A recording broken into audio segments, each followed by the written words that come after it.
que podemos estar reunidos en su casa de oración. Eh, Da gracias también al Señor por este lindo día, ¿cierto? De calor, ¿cierto? Que el Señor nos da y podemos, ¿cierto? Estar contentos, y sobre todo en este culto que hemos querido hacer de gratitud. Y como comenzaba el culto nuestro hermano Cristian, ¿cierto? Que eh, el último culto del año empieza una etapa, ¿cierto? Uno dice, bueno, viene un año nuevo, pero cuando uno está en esta situación, eh, cada vez más, ¿no es cierto? Uno comienza a pensar como en una nueva etapa, en un nuevo año, en que qué pudo ser el año que pasó, en qué cosas, ¿cierto? Eh, Proyectos que no resultaron o proyectos que fueron buenos o qué decisiones fueron buenas, qué decisiones fueron malas. Uno comienza a evaluar, ¿cierto? En qué yo podría eh, mejorar mi servicio al Señor, en qué podría mejorar en lo que estoy como padre, como esposo o la esposa, ¿no es cierto? En qué podría hacer, qué ha sido, ¿cierto? El camino de, o mi caminar durante este año y qué nos deparará el próximo año. Es habitual, ¿cierto?, dar los festejos de Año Nuevo y desear, ¿cierto?, un próspero Año Nuevo. ¿Ya? Eso es lo habitual, ¿cierto? Nosotros, quizás como creyentes, podemos desear, hermano, un bendecido Año Nuevo. ¿Y a qué nos referimos con bendecido? A muchos aspectos de nuestra vida, ¿cierto?, que tienen que ver, ¿cierto?, con nuestras preocupaciones, con lo que no sabemos qué puede pasar, con lo que no sabemos qué puede deparar este año 2026, pero eh, sobre todo, bueno, en muchos aspectos, aspectos de salud, ciertos aspectos de trabajo, aspectos de relaciones familiares, de relaciones en el trabajo, qué voy a estudiar, qué proyecto voy a hacer, ¿cierto? En qué quiero o invertir o qué quiero decidir, qué cosa pienso que estoy falente también delante del Señor y quiero cambiar. ¿Ya? Hay, ¿cierto? Estas evaluaciones que en algunos casos o en algunos temas pudiera llenar de ansiedad nuestra vida, que pudiera eh, uno poner los ojos, ¿cierto? En qué hay, ¿cierto? En qué tengo que yo cambiar o qué hacer, o cómo yo voy a hacer este proyecto, o qué voy a hacer, ¿cierto? Con mis manos, pero a veces nos desenfoca, ¿cierto? De la confianza que debemos tener en Dios. Y es por eso que el tema de hoy, ¿cierto? Que eh, fui cambiando el título varias veces, así que, y lo titulé como, en vez de ansiedad, confianza en Dios. ¿No? Y quisiera que pudiéramos volver a leer el texto, hermanos, que se leyó ya. Filipenses capítulo 4 versículo 6 dice, por nada estéis afanosos, si no sean conocidas vuestras peticiones delante de Dios en toda oración y ruego, con acción de gracias, y la paz de Dios que sobrepasa todo entendimiento, guardará vuestros corazones y vuestros pensamientos en Cristo Jesús. Así que se ha orado, hermanos, por la palabra. Y cuando vemos este escrito, pensamos en el autor del escrito, el autor, ¿cierto? Pablo. ¿En qué momento se encontraba Pablo? Quizás en un momento que no era justamente para dar ánimos.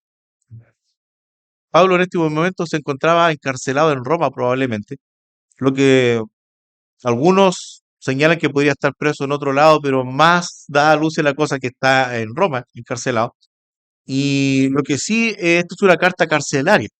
Él está preso en este momento por la predicación del Evangelio.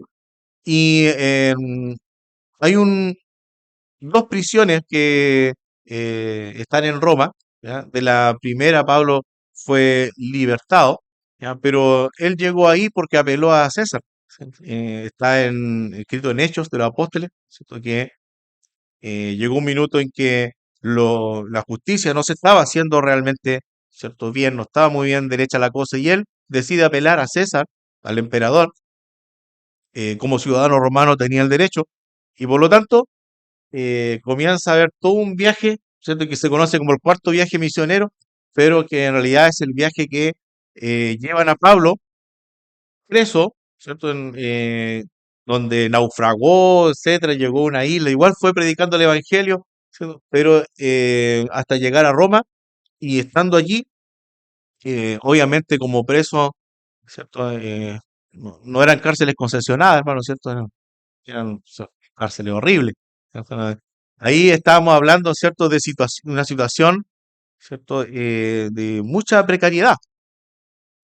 Los hermanos de Filipo sabían muy bien eso, y ellos dijeron, vamos a hacer una ofrenda para Pablo. Siempre estuvieron atentos a la necesidad de Pablo. Así que enviaron a Epafrodito con una ofrenda para Pablo. Y también la idea es que Epafrodito se quedara con Pablo para poder servirle en todo lo que él necesitaba.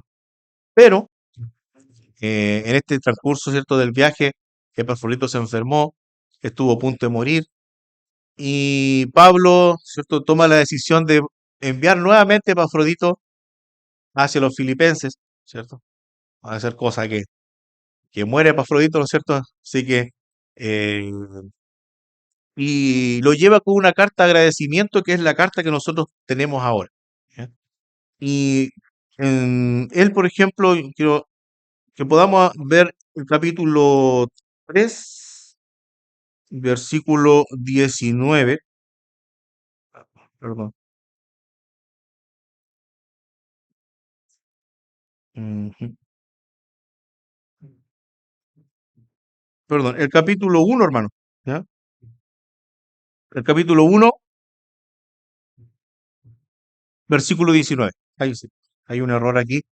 El capítulo 1, versículo 19, esta es la situación en que Pablo se encuentra. Dice así, porque sé que por vuestra oración y la suministración del Espíritu y de Jesucristo, esto resultará en mi liberación, conforme a mi anhelo y esperanza de que en nada seré avergonzado, antes bien con toda confianza, como siempre, ahora también será magnificado Cristo en mi cuerpo, o por vida o por muerte.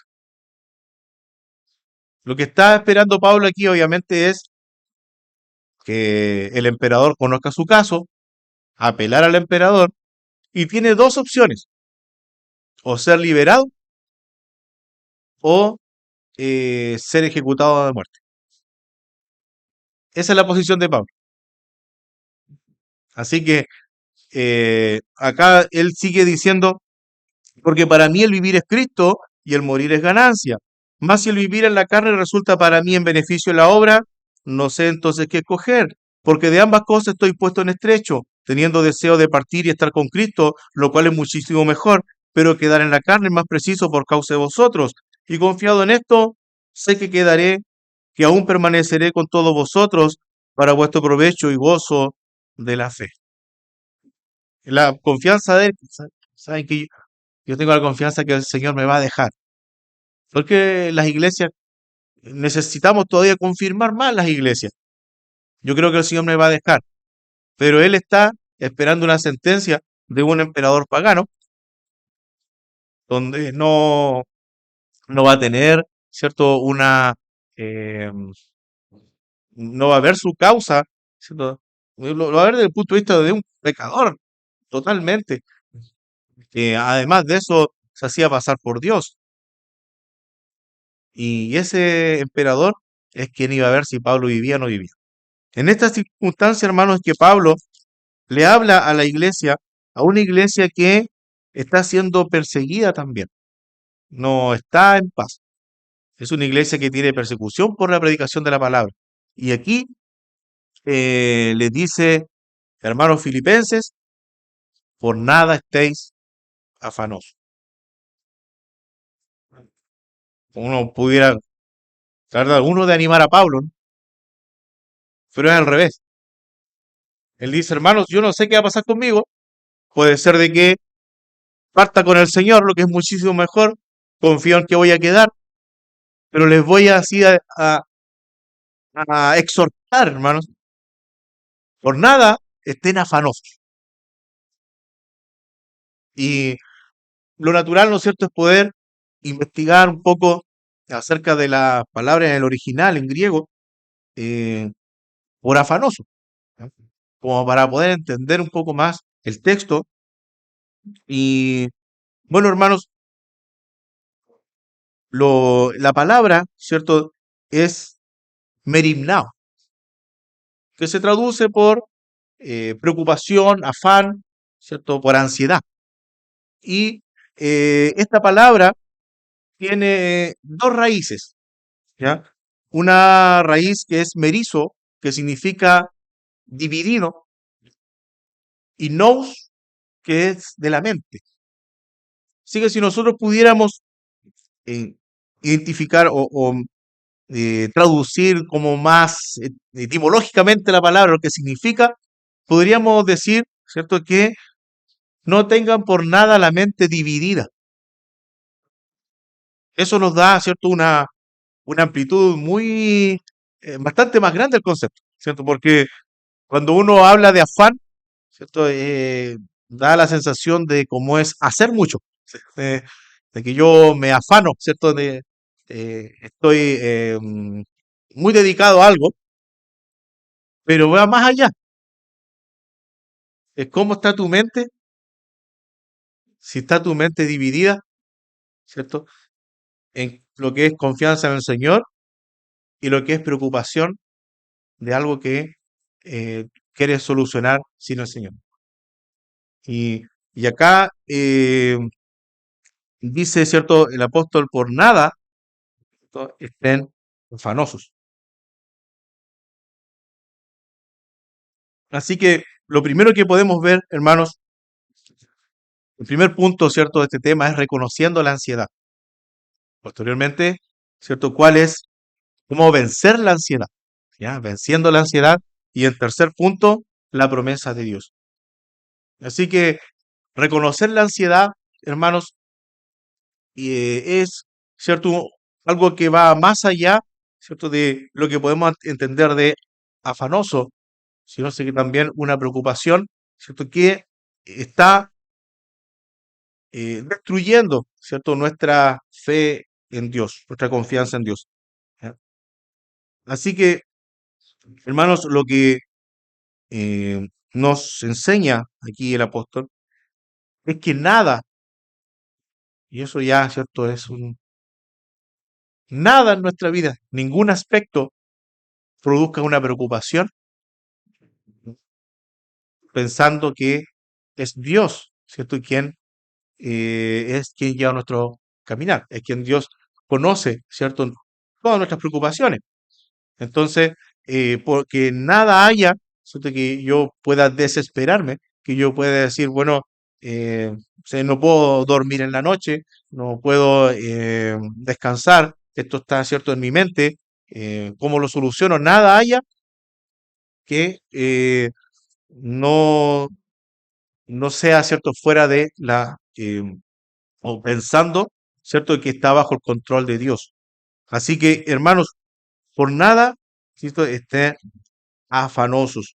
Y en esto, hermanos, el no afanarse no significa llevar esto a un extremo de decir, bueno, ¿sabes qué? No, eh, no te preocupes en nada. Eh, es o no ocuparse en lo que realmente debes hacer, ¿ya? Por ejemplo, uno dice, bueno, yo quiero estudiar, ¿no es cierto? O quiero tener resultados de estudios en un examen, en poder entrar a una carrera, no lo va a lograr sin un esfuerzo, ¿ya? Esto no quiere decir cruzarse de brazos y decir, bueno, eh, Dios sabe si va a colocar esa carrera en mis manos, ¿cierto? Tienes que también, ¿cierto?, esforzar, ¿ya? Em, que, por ejemplo, en cuanto a lo que es trabajo, obviamente que, hermano, tienes que capacitarte para poder eh, tener, ¿cierto?, la fuente laboral o tener un- digamos, poder escalar en la parte laboral, obviamente que va a necesitar que tú te capacites. Eso no significa abandonar, ¿cierto?, la obra del Señor o abandonar todo lo de Dios para eso. Eso ya, ¿cierto?, es hacer una carrera materialista. Pero obviamente que tienes que poner tu esfuerzo. No es algo que es no ocuparse, ¿cierto? Pero lo pecaminoso es que yo deje, ¿cierto?, los caminos del Señor o deje a Dios aquí, ¿cierto?, un tiempo pequeñito para poder tomar, ¿cierto?, con esto con más, mm, como un objetivo más grande, ¿ya? Las cosas de este mundo, las cosas de la tierra. Obviamente que, hermanos, hay que ocuparse. La Biblia está llena, ¿cierto?, perdón, hay varios versículos en esto. Por ejemplo, mm, tenemos los Proverbios, ¿cierto? Proverbios 19:15, en donde habla, ¿cierto?, de la persona cuando es perezosa, ¿ya? Obviamente que eso no es la voluntad del Señor. Proverbio 19:15 dice así: la pereza hace caer en profundo sueño y el alma negligente padecerá hambre, ¿cierto? Y a veces, ¿cierto? La pereza, uno está ahí, ¿cierto? Uno no se da cuenta cuando empieza a caer en no hacer, en no hacer. Y este no hacer, obviamente, va a tener resultados de no hacer. ¿Ya? El no invertir tiempo y esfuerzo en lo que es de nuestra vida también va a dar resultado en esto. No quiere decir, ¿no es cierto?, el no eh, hacer, ¿cierto?, nuestra parte de poder tener ese esfuerzo, pero sí esto no podemos nosotros buscarlo con, eh, con un afán, ¿cierto?, dejando a Dios en segundo lugar. Al contrario, ¿ya? Dios tiene que estar en mi proyecto. Dios tiene que estar en lo que yo estoy pensando. Y muchas veces mi proyecto no va a salir, pero yo estoy confiando en Dios, porque si no está saliendo es porque Dios en su sabiduría está diciendo esto no, y en su sabiduría está diciendo esto sí. Pues, pues yo tengo que ocuparme, ¿cierto?, en lo que debo hacer. Segunda Tesalonicenses, capítulo 3, el mismo autor, Pablo, habla, ¿cierto? Por- porque habían personas que estaban, ¿cierto?, ya de ocioso, que no querían hacer nada, ni trabajar, nada, ¿cierto? Porque el Señor venía pronto, sería para qué, ¿cierto?, iba a esforzarse, ¿ya? Pero acá no, está hablando también de un esfuerzo. Segunda Tesalonicenses capítulo 3 verso 11 dice, porque oímos que algunos de entre vosotros andan desordenadamente, no trabajando en nada, sino entremetiéndose en lo ajeno. A los tales mandamos y exhortamos por nuestro Señor Jesucristo, que trabajando sosegadamente coman su propio pan. Entonces aquí andan desordenadamente, y aquí el Señor nos llama a andar ordenadamente, ¿sí? A andar ordenadamente. Y en eso, ¿no es cierto? Es que el no tener ansiedad o no estar afanoso, ¿cierto? No significa, hermanos, es que yo me voy a cruzar de brazos y voy a decir, bueno, no me preocupo de nada, ¿cierto? Porque el Señor aquí es quien tiene... no, no es eso. Obviamente que nosotros hay un esfuerzo diario y que tenemos que vivir cada día bajo ese esfuerzo.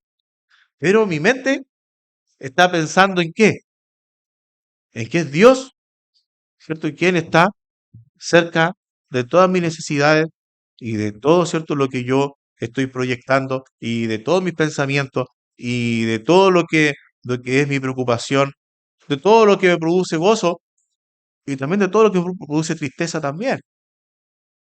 Dios está ahí. Y hay una frase, hermanos, vamos, si volvemos a Filipenses capítulo 4,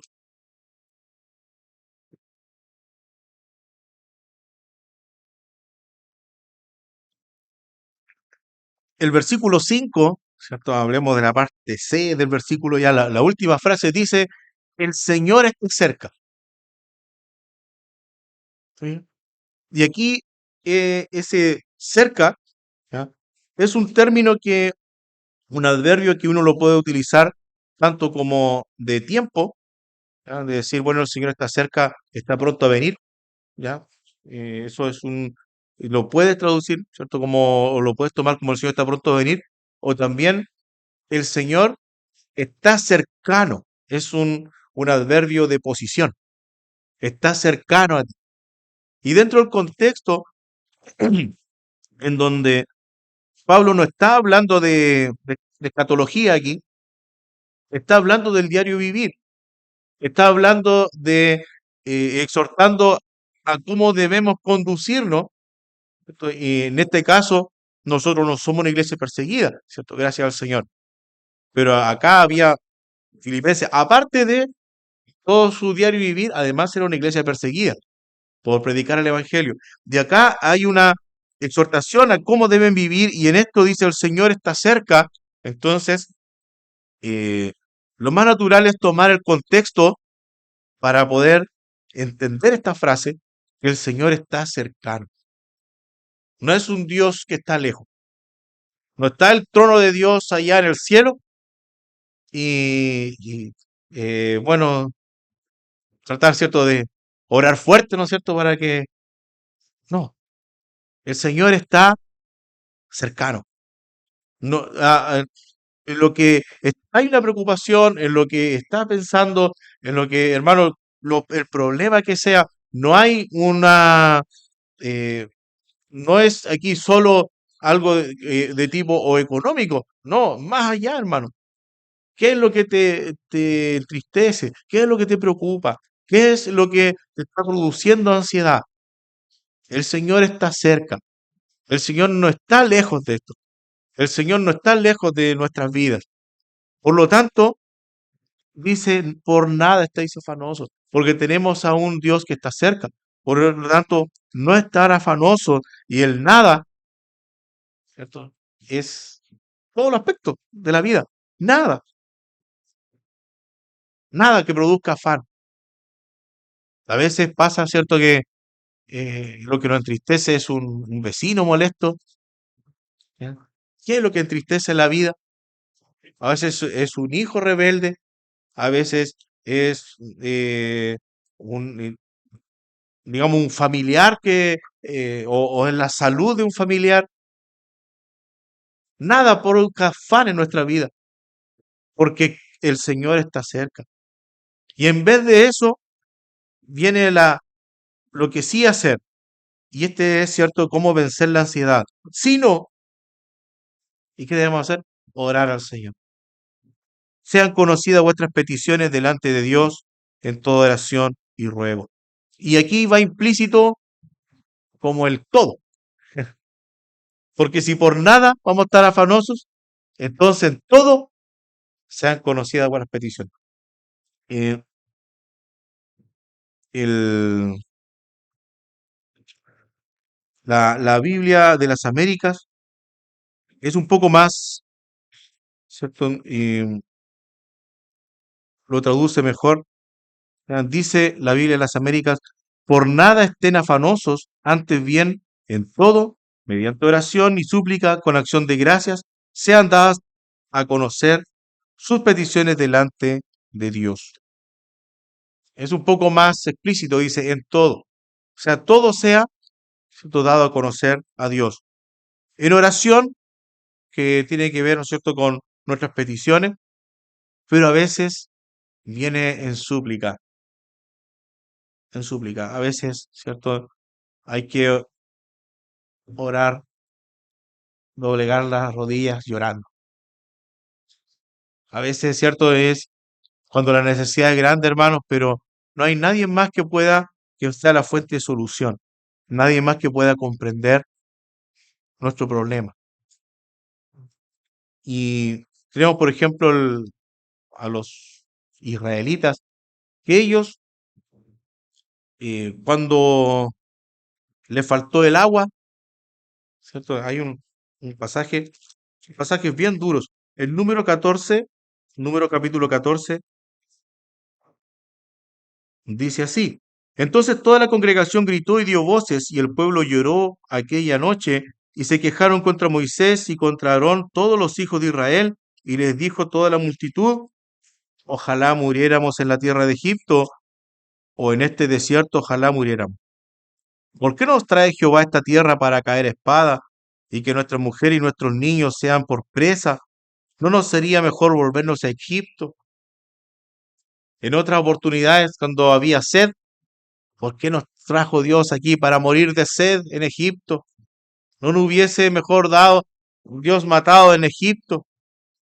¿Por qué nos trae Dios para morir de hambre en el desierto? Y hermanos, esa misma generación vio abrir el mar rojo. Después esa misma generación vio salir agua de la peña. Pero aún así, en este nuevo problema, no estaba la confianza en Dios. Hermanos, hay eh, acusaciones fuertes contra Dios, como que Dios sea un genocida. Los sacó al desierto para poder matarlos. Sacó al desierto para poder eliminar a Israel. Si Dios hubiese sido esa su intención, ni siquiera los saca de Egipto, hermano. Si hubiese sido la intención de Dios eliminar a Israel, ¿por qué se molesta en sacarlos de Egipto? Mejor los deja en el olvido. Que ahí como esclavos mueran, ¿cierto? En los azotes de los egipcios. No tendrían, ¿cierto? Necesidad de haberlos sacado. Más encima con mano milagrosa. No tenían necesidad de eso. No tenían necesidad de abrir el mar rojo. Si lo hubiese querido matar, simplemente los olvida. Pero no los olvidó. Los preservó. Los hijos de los egipcios eran medios débiles, enclenques, ¿no es cierto? Los hijos de los israelitas, fuertes, a pesar de la esclavitud. Siempre Dios los preservó, los llevó al desierto, los probó. Pero el nuevo problema parecía que Dios no iba a ser capaz de solucionar. Y a veces pasa eso también en nuestra vida, hermano. Vemos la obra de Dios en la palabra. Hemos visto a veces la obra de Dios en nuestra vida. En algunas cosas, ¿cierto? Cada cual tiene su testimonio, sus experiencias, donde hemos visto la obra de Dios en nuestra vida. Y a veces cuando viene la dificultad, pareciera que Dios no fuera tan poderoso. Cuando viene el momento de una prueba, pareciera que Dios no está tan cerca. Está más bien, no sé, quizás atendiendo otras peticiones. Nos da la impresión como que Dios tiene lista de espera, ¿no? Como que no, no me toca a mí todavía. Pero en realidad es un Dios de cerca. Es un Dios que está viendo la necesidad. Es un Dios que está viendo cuál es tu preocupación. Y no es un Dios que no sea capaz de solucionar el problema actual. Así como solucionó los problemas del pasado, va a poder solucionar el problema actual. ¿Por qué no lo ha hecho todavía? Es porque Dios tiene propósito, hermano. Es porque Dios no actúa, ¿cierto? Dios no tiene una lista de espera. Dios no dice, bueno, no, que estoy ocupado con los hermanos de China ahí, ¿no es cierto? No, y esperemos, no. Dios está trabajando en tu vida, está trabajando en tu carácter, está trabajando, ¿cierto? Para que tú en todo no tengas afán, sino que sean conocidas las peticiones delante de Dios y que Dios, veas a Dios trabajar en tu vida. Las cosas, hermanos, en la vida de un creyente no pasan, ¿cierto?, al azar y tampoco pasan a espaldas de Dios, sino que pasan por un propósito de Dios, que es distinto. Por eso es que tenemos el bien conocido versículo de Romanos 8:28, muy conocido, hermanos, que dice, y sabemos que a los que aman a Dios todas las cosas les ayudan a bien, esto es, a los que conforme a su propósito son llamados.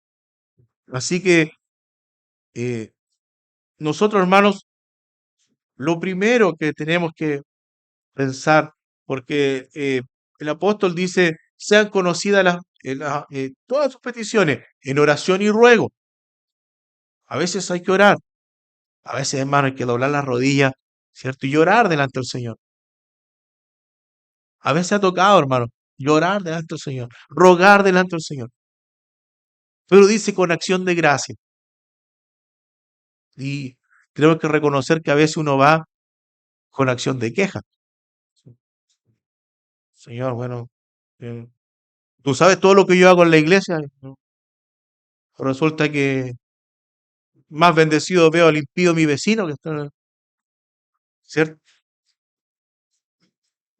A veces, hermano, vamos con acción de queja. A veces vamos eh, con la duda, pero el ir con acción de gracia es, ¿cierto? También cuando hay una fe en el corazón. Y decir, Señor, yo estoy pasando por este problema. Te doy las gracias por pasar por este problema, Señor. No sé qué estás trabajando en mí, pero yo sé que tú estás trabajando en mí este problema. Y yo sé que tú vas a vencer este problema. Dejo en tus manos mi ansiedad. Dejo en tus manos mi necesidad. Lo que me está afectando. La tristeza que está pasando. Lo que está sucediendo. Aquí está en tus manos, Señor. Y te doy las gracias. Porque sé que tú vas a responder. Porque sé que tú vas a dar la solución. Lo que a mí no se me ocurre. No sé cómo cambiar el corazón de mi vecino. No sé cómo cambiar el corazón de mi esposa o de mi esposo. No sé cómo cambiar el corazón de mis hijos. Pero tú lo puedes hacer, Señor. Tú lo puedes lograr. Y yo dejo esto en tus manos. No en un Dios pequeño. En un Dios que tiene todo poder. Lo dejo en tus manos. Hermanos, el orar con acción de gracia. Cuando nuestra teología de Dios es un Dios pobre, cuando Diosito, Diosito, ¿cierto? Vamos a ver si Diosito, no, Dios, no, Diosito, no hay Diosito, hermano. Es un tremendo Dios, inimaginable. A veces, hermano, lo podemos tener, lo podemos entender porque está en la Biblia, lo entendemos intelectualmente. Tal vez Dios quiere que también, ¿cierto? Lo conozcas experimentalmente, que es un Dios grande, que es un Dios todopoderoso, que es un Dios que está cerca y está cerca de todas las preocupaciones, hermano. ¿Qué es lo que te aflige? ¿Qué es lo que está preocupando tu vida? ¿Qué es lo que está dividiendo tu mente? Dios está cerca de todo eso. Y 1 de Pedro 5:7, vamos a ir terminando, hermanos. 1 de Pedro 5:7,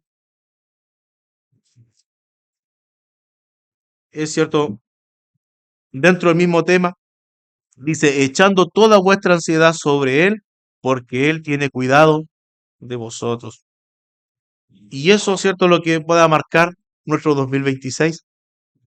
Echar toda la ansiedad sobre el Señor. Hermanos, cada cual tiene preocupaciones, también cierto gozo, alegría, en qué dar las gracias al Señor. Y hay también preocupaciones, y hay tristezas, y hay cierto cosas que me gustaría que fueran diferentes, o que yo no entiendo por qué el Señor lo hace así. Ore al Señor. Dios lo va a cambiar, Dios lo va a hacer, lo que nosotros no podemos hacer. Así que hermanos, eh, y la promesa de Dios es una paz que el mundo impío no lo va a entender, ¿no? Por un lado tenemos la paz de Dios o la paz que tiene el creyente con Dios, lo que dice Romanos 5:1, ¿no es cierto? Que el que es justificado por Cristo tiene paz para con Dios, pero eso es una paz judicial. ¿Sí? Yo estoy feliz porque en realidad siento que no estoy bajo la condenación de Dios. Lo que pasa con el impío es que como está muerto espiritualmente no tiene conciencia de la justicia de Dios. Pero cuando hay vida espiritual, lo primero que sentimos es que somos pecadores, hermano, hasta la médula. No hay, ¿cierto? Nada que, hasta lo bueno que yo haga, si yo pudiera, ¿cierto? Ser honesto, está en todo hay pecado. En todo siempre está, ¿cierto? El orgullo, la vanidad, en todo está el pecado. No hay nada que yo pueda decir, "Oye, que estoy haciendo esto 100%". Y además de eso, hasta en la Escritura dice que si nosotros hacemos algo bueno para Dios, ni siquiera somos nosotros, Dios lo preparó antemano para que fue. Así que imagínense, hermano, que Dios preparó las buenas obras antemano para que anduviéramos en ellas. Así que imagínense, no hay nada que podamos ofrecer. Pero, ¿cierto? Con todo, ¿cierto? Hay una paz para con Dios. Porque eh, vemos, ¿cierto?, que estamos detrás de Cristo, revestidos de Cristo, y podemos decir, "Oh, tengo paz para con Dios". Siente la paz. Pero además de eso, esta paz no habla solo de esa paz, sino que habla de cuando está la preocupación. Y es obvio, ¿no es cierto? No puedo, ¿cierto?, colocarme en la mente, ¿cierto?, de cada uno. Cada uno tiene preocupaciones. Hay preocupaciones, ¿cierto? ¿Qué será de la salud de mi familia? ¿Qué será de mis hijos? ¿Cierto? Hay preocupaciones, hermano. Vamos, ¿cierto? Así como vamos tomando responsabilidad en la vida, también vamos tomando preocupaciones. Y esas preocupaciones, ¿no es cierto?, nos pueden llevar a la ansiedad. Pero aquí la promesa de Dios es decir, yo te voy a dar una paz. Y a pesar que esté como todo, todo en contra, tú vas a estar confiado. Y es una paz, hermano, que Pablo la describe, ¿cierto?, que excede todo conocimiento, pensamiento, ¿cierto? Que el impío va a decir, "Ay, pero esta persona, yo la veo con esto", y anda muerto de la risa como si no tuviera problemas. Es como si no tuviera problemas. Algunos, claro, no sé si me ha pasado que te saludo, "Ay, sabes que me levanta el ánimo porque siempre te veo sonriente, pareciera que no tuvieras problemas". Todos tenemos problemas, muchos problemas, pero la paz de Dios, ¿cierto?, va más allá de lo que usted pudiera considerar lógico, de lo que el mundo considerara lógico. El mundo podría decir, yo estuviera en los zapatos de esta persona, oh, estaría pero destruido. Pero el creyente no está destruido. Al contrario, el creyente está renovado. ¿Por qué? Porque la paz de Dios es la que está tomando su corazón. Así que dice, ¿cierto?, en Filipenses que la paz de Dios, ¿cierto?, que sobrepasa todo conocimiento, perdón, todo entendimiento, perdón, y dice guardará. Y aquí esta palabra tiene una connotación como de los guardias militares. Es como esta paz hará guardia, una cosa así, ¿ya? Es como de la milicia, ¿ya? Y entonces, esta paz va a ser guardia para que tu corazón no sucumba. ¿Ya? Acá habla de corazones y pensamientos, pero hermanos, no queremos, digamos, diferenciar en esto entre corazón y pensamiento. El centro del hombre, los pensamientos, las decisiones, donde usted toma las decisiones, ese es su corazón.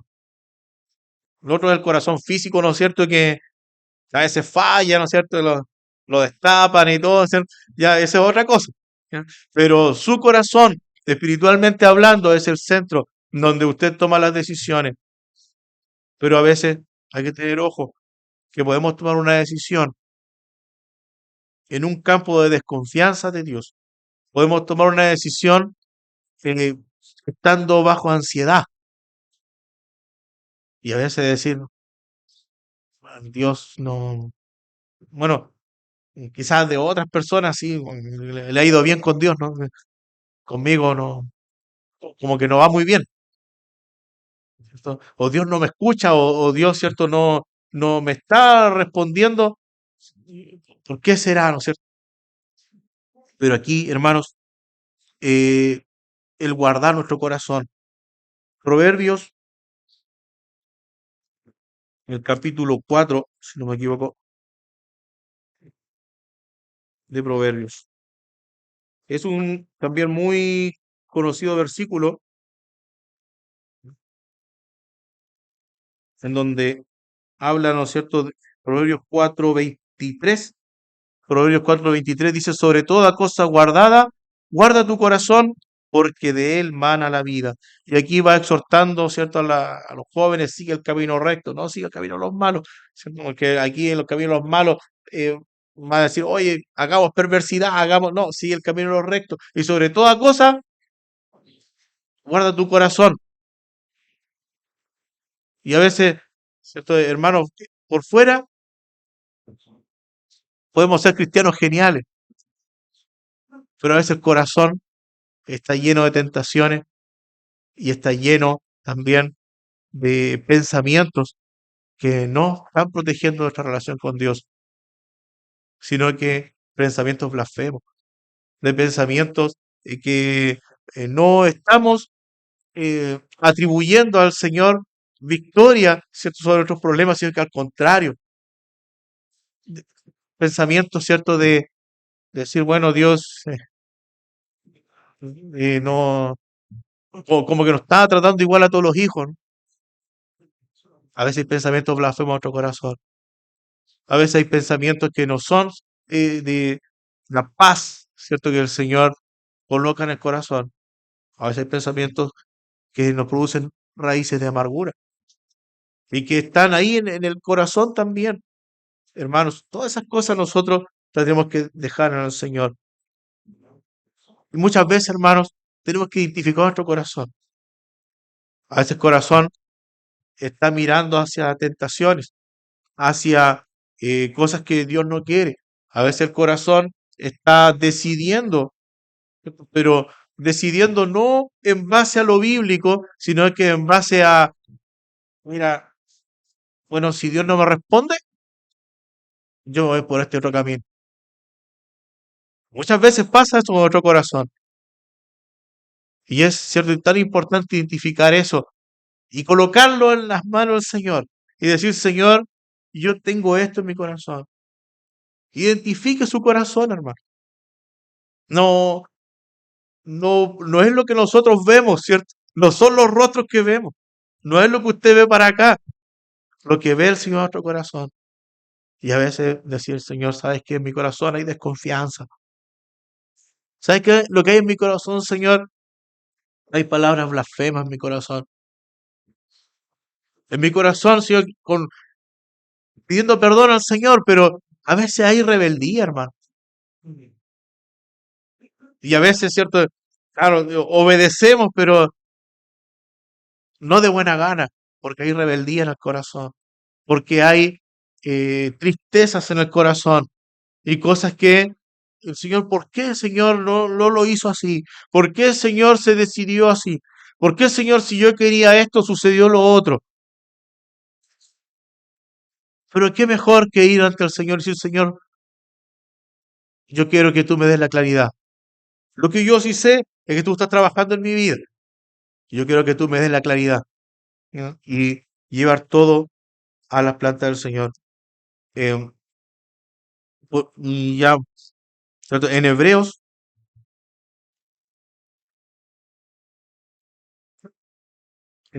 hermanos, voy a encontrar la cita ya.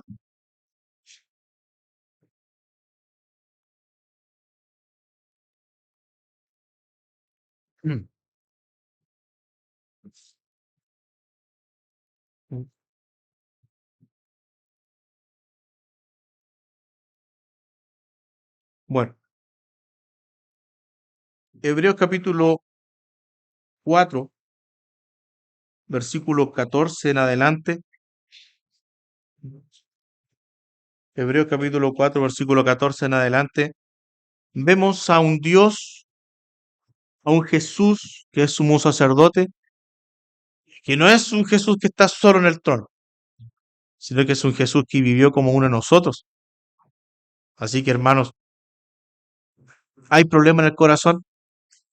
¿Tiene alguna preocupación? ¿Hay algo, cierto, que está siendo un tropiezo, una piedra en el zapato, por decir, en mi relación con Dios?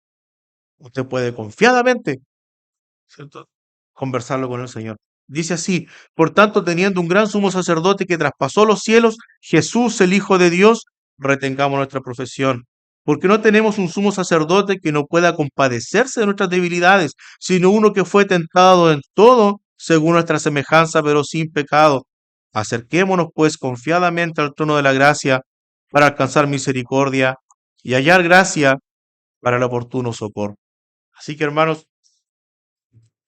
lo que sea, hermano, usted puede decir, ah, pero, o sea, claro, no, si yo voy a orar, voy a hacer una petición de oración frente a Dios, para estos aspectos no más, pues lo otro ya es algo a nivel personal. No, no hay algo a nivel personal, hermano, porque dice que nada esté afanoso, por lo tanto, todo sea en oración. ¿Y es por qué? Porque Dios puede actuar en todo, y ante Dios no queda fuera nada. ¿Sí? Así que puedo acercarme confiadamente al trono de gracia y hallar gracia para oportuno socorro. ¿Qué es cierto lo que está afligiendo mi vida? ¿O qué es lo que yo puedo evaluar de mi vida este 2025? Y decir, Señor, que sea diferente. Dios lo puede hacer. Dios lo puede lograr. Dios, cierto, es quien nos va a encaminar. Isaías capítulo 26, verso 3 y 4.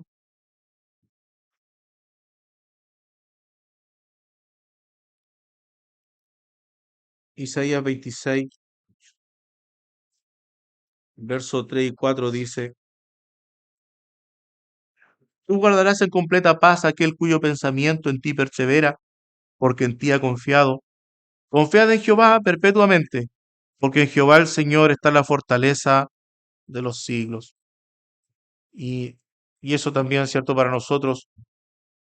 A veces hay que reconocer que confiamos en otras cosas, pero no, tenemos que confiar siempre en Dios. Así que, hermanos, la promesa de Dios es el poder tener esta perfecta paz. ¿Ya? Una correcta teología de Dios nos va a permitir que confiemos en Dios, por sus atributos. ¿Ya?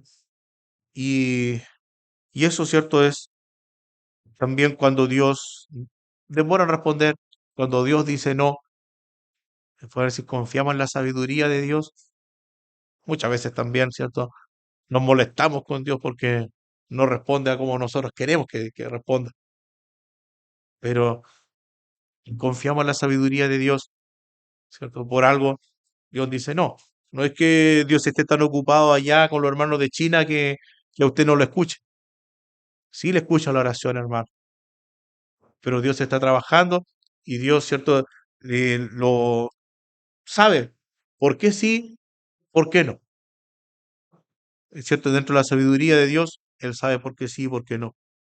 Así que estamos dispuestos a experimentar esta paz de Dios que promete a sus hijos. Es la invitación, ¿cierto?, para este 2026, que nosotros podamos decir, bueno, aquí está, Señor, mis proyectos, aquí están las preocupaciones, aquí está todo lo de mi vida. Hay preocupaciones, ¿cierto? Incluso en la juventud, ¿cierto? Llega un punto en que dice, bueno, eh, con quién me voy a casar? Todo eso, no hay nada que esté fuera de la mano del Señor, hermano. Como creyentes, todo está en la mano del Señor. ¿Qué voy a estudiar? ¿Qué voy a hacer? ¿Qué trabajo el Señor va a dar en mis manos? ¿Cierto? ¿Cómo yo voy a hacer? ¿Cierto? Esto, lo otro, todo está en las manos del Señor. Y hermanos, tratábamos también acerca del nacimiento del Señor y cuando habla Hebreos que acercarse confiadamente, pero nada de eso hubiese sucedido si el Señor no hubiese hecho la obra sacerdotal. Antes no era tan fácil acercarse confiadamente, porque había que hacerlo a través, ¿cierto?, de un sacrificio. em, el arca del pacto estaba en el lugar santísimo, pero ahora, con la venida del Señor, dice que, ¿qué pasó con la cortina? Ahora podemos acercarnos confiadamente a un Dios que está cerca. No necesita más mediador que Cristo. Y poder decir, ¿cierto?, al Señor, Señor, ahora, ¿cierto? Yo doblo mis rodillas. Tengo esta preocupación. A veces no sé qué va a pasar. Y hay preocupaciones, tanto, hermanos, las cosas. No se guarden las preocupaciones frente a Dios. Al contrario, depositen al Señor.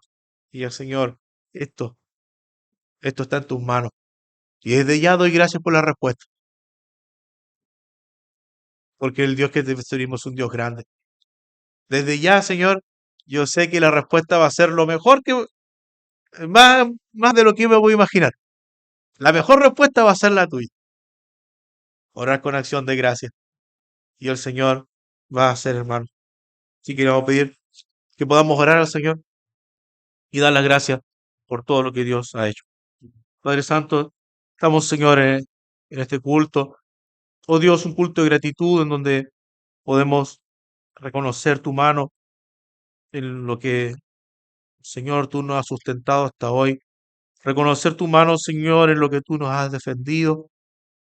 Oh Señor, no tener esta memoria corta, como está escrito a veces en el pueblo de Israel, que no se acordaron, Señor, de cuántas veces tú los sacaste, cuántas veces tú los libraste. Oh, Señor, tú nos libraste de algo mucho mayor, de la condenación, Señor, eterna. Oh, Dios, ¿cómo no nos va a dar todas las otras cosas? ¿Cómo el Señor nos va a dar solución a todo lo que nosotros no podemos resolver? Oh Dios, no queremos, Señor, tener ansiedad en nuestro corazón. No queremos, Señor, que estar afanoso en algo, oh Dios, que es vacío porque tú no estás en ese proyecto. Al contrario, Señor, tú conoces los deseos de nuestro corazón, conoces, Señor, las preocupaciones, lo que está, Señor, atormentando nuestra vida, tú lo conoces.